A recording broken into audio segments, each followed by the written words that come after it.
lang kami ni Bongbong. Alam na ng buong pamilya, ang problema sa kanya.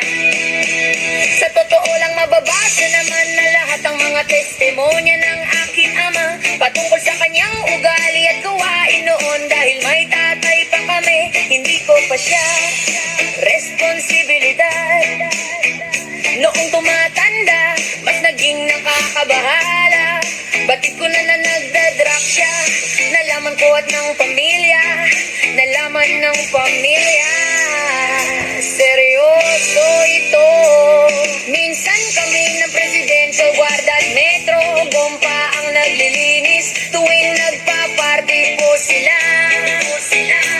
Nabuhay kaming magkakapatid din sa ibang bansa. Kami lang kinumbinsi ko pa si Bongbong. Pakasalan mo na si Lisa, naisip mo noon.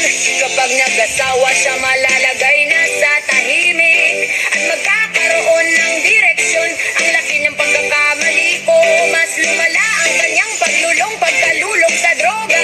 Dahil parehas pala silong mag-asawa.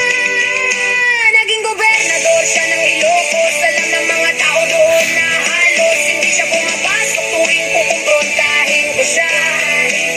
Ay nagsasabi siyang magbabago siya.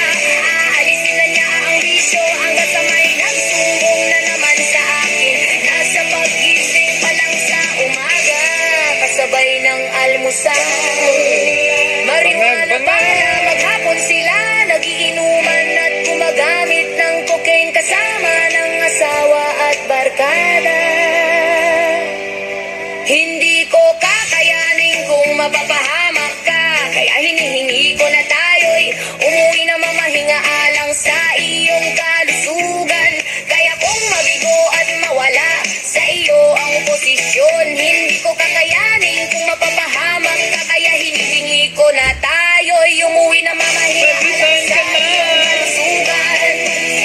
Kaya kung mabigo at mawala sa iyo ang posisyon, pero di ko kakayanin kung mapapahamak ka, kaya hinihingi ko na tayo'y umuwi na ang droga alang sa iyong kalusugan. Kaya kung mabigo at mawala sa iyo ang posisyon,